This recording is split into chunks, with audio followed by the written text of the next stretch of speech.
Assalamualaikum warahmatullahi wabarakatuh. Perkenalkan, saya Bersenjangan Penghulu dengan NIM 241111020 dari kelas SA24. Saat ini saya akan menjelaskan hasil makalah saya dengan tema Pendidikan dan Pembelajaran Studi Kasus Implementasi di SDN Bener Yogyakarta. Untuk mempersingkat waktu, selamat menonton. Pendidikan dan pembelajaran adalah fondasi penting bagi kemajuan dan pengembangan individu.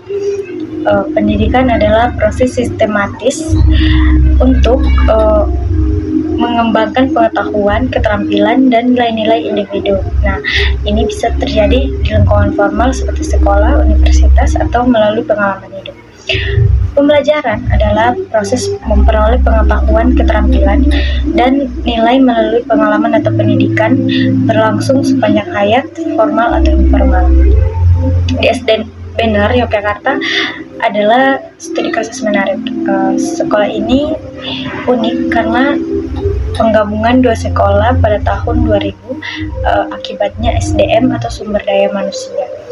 Sekolah ini dipimpin oleh Ibu Wiwit Sawitri SPD, MPD, dan didukung 15 guru serta karyawan.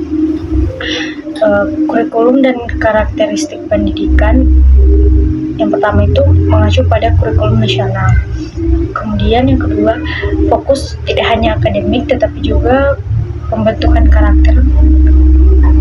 karakter holistik, berkarakter ber-IQ tinggi, religius, berbudaya 5S seperti senyum, sapa, salam, sopan dan santun, dan serta cinta lingkungan. Kemudian kedua, strategi pengajaran adaptif.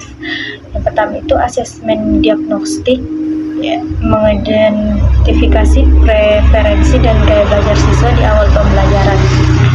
Kemudian ada asesmen kognitif dan non-kognitif. Itu mereka mengamati gaya belajar siswa secara visual atau non-visual untuk menyesuaikan pendekatan pembelajaran. Kemudian selanjutnya ada diferensiasi tugas untuk siswa berkebutuhan khusus. Mereka menyesuaikan tugas berdasarkan kebutuhan individu seperti menggambar untuk siswa yang mut-mutan, dibandingkan dengan menulis. Kemudian tantangan dan solusi dari mengajar itu pertama, perbedaan karakter siswa kelas rendah itu lebih terbuka dan kelas tinggi cenderung diam. Nah, solusinya itu guru harus memahami karakter anak, mendekati siswa secara proaktif dan menyesuaikan metode, misalnya belajar sambil bermain untuk kelas 6 serta media pengajaran. Upaya peningkatan potensi siswa, identifikasi potensi melalui ekstrakurikuler dan pembelajaran di kelas, memberikan pengarahan dan dukungan untuk mengembangkan bakat. Kemudian ada juga optimalisasi melalui peran orang tua dan penyediaan fasilitas ekstrakurikuler yang beragam. Kemudian tantangan perubahan karakter di era digital. Yang pertama, pengaruh dominasi gadget menjadi tantangan terbesar bagi guru saat ini.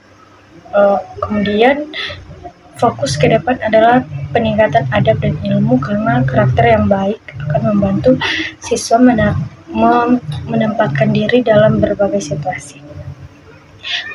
Sebagai kesimpulan, SDN Bener ini menunjukkan komitmen kuat dalam pendidikan komprehensif, mencakup akademik dan pembentukan karakter, menerapkan strategi pengajaran adaptif dan proaktif dalam menghadapi tantangan. Kemudian upaya peningkatan potensi siswa didukung penuh, namun pengaruh gadget tetap menjadi prioritas utama untuk membentuk pribadi yang beradab dan berilmu. Kemudian sebagai syarat pengembangan profesional guru yang berkelanjutan itu pertama. Kemudian yang kedua, peningkatan kolaborasi terstruktur dengan orang tua. Ketiga, inovasi pembelajaran digital yang konstruktif. Kemudian selanjutnya pengembangan kurikulum karakter yang lebih mendalam dan terintegrasi. Kemudian yang terakhir, studi lanjut untuk mengukur efektivitas strategi. Sekian.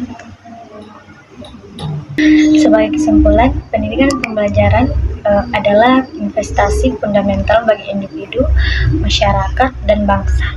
SDN-Banner Yogyakarta menunjukkan komitmen kuat dalam mengimplementasikan pendidikan yang komprehensif, tidak hanya fokus pada aspek akademik, tetapi juga pada pembentukan karakter, religiusitas, budaya santun, dan kepedulian lingkungan.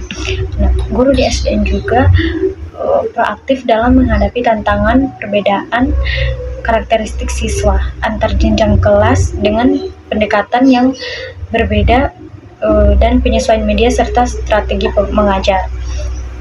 Tantangan terbesar saat ini adalah pengaruh gadget terhadap karakter siswa, di mana sekolah berfokus pada penguatan adab dan ilmu untuk membentuk pribadi yang mampu menempatkan diri.